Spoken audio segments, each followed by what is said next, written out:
Hey, what's going on guys? It's SoaR Dazs here. Today we'll be discussing Victrix's new headset, the Victrix Pro AF. It is a closed headset and I feel is a top contender with really an overall fantastic presentation out of the box. Note that I do have a beta copy for review and some items may or may not be subject to change.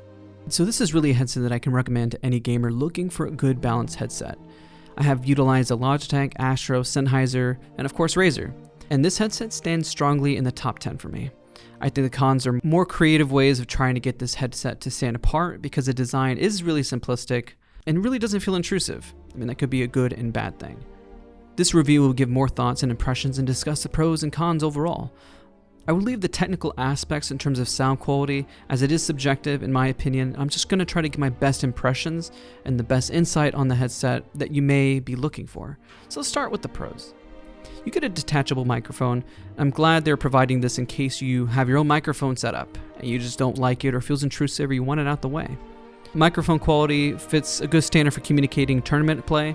Going to showcase the audio real quick and I'm going to switch from my normal setup. So note this is without any compression, filtering, or noise gating. Just to get an idea of where you could potentially go with this headset. This is testing the microphone. 1, 2, 3, 4, 5, 6, 7, 8. Again, just testing the microphone for audio check. 1, 2, 3, 4, 5, 6, 7, 8. Okay, now let us discuss the feel of the headset. It has a nice flexible movement on the headset, and it is a closed headset, obviously isolating the sound. If you want open back and need more breathing room, this may not be the headset for you. But I do feel like it has great breathing room and it doesn't overheat your ears. This headset is best used to isolate sound and used in tournaments. Also has an adjustable height that is comfortable and cushions that are quite nice as well. It can be easily worn for hours on end and again doesn't feel super tight. They also advertise about the cooling system or breathing. I do feel that it is nice. Not as good as an open headset, but I mean it's pretty darn close. It does its job and I think it does it very well. No complaints there. So it does obviously have a sleek and simple design and also has a lot of bass to really immerse in games. This also makes it pretty good for music as well if that's your own personal take. You can adjust the volume of the headset. You have this little dial on the side of the headphone, and while I may not be a big fan of the way you adjust the volume, it does the job, but it's personal preference. And finally, the presentation of the box really just screams quality. A cable with an extended cable, nice clean cloth pad, and of course, obviously the headset. But I really appreciate the thought and it comes bundled quite nicely together. Now again, let's cover some of the cons. I know I kind of hit on one earlier, but it was really me nitpicking to try to figure out what I may not like about this. Well, the first one comes with there's no USB DAC.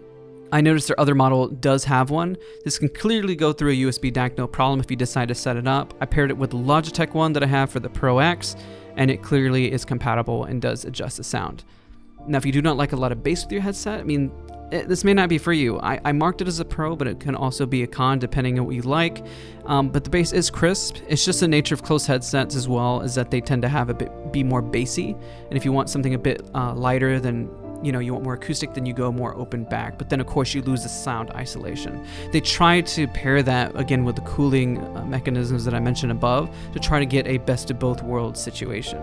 I know we talked a bit about the volume control a tad, and for me to realize it was there. Same for the mute microphone. Almost thought it just did not have this feature. I think the software showcasing the button locations or even a manual could be a little more helpful. I probably just didn't find it right outside the box. It's possible it is in there. I didn't see it, and I'm using a beta copy, just to be fair. And on their website, I did research it, and I see that they have the location of where the buttons are. It's just because it is such a minimalistic headset that it's why that it has this problem. But obviously, once you know where it is, it's not a problem anymore. Again, me nitpicking on it. Minor again, but some people are very passionate about changing their own cables. You can't change this cable. You can extend it. That's why they gave you an extra one.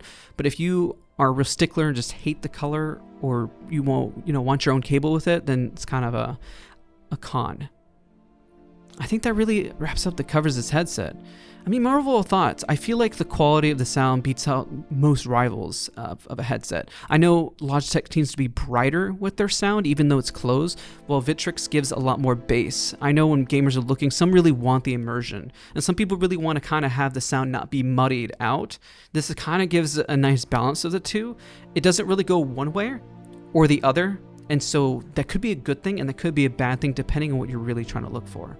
Again, the price is a bit high at $179.99, but I can see where the cost is and where it's at. I can see where the extra sticker tag when it comes to the presentation and the build of why it is what it is. So if you don't like that, then maybe this headset isn't for you, but if you really just want something that kind of has that sleek design, and again, everything that comes bundled with it, then boom, here's your headset.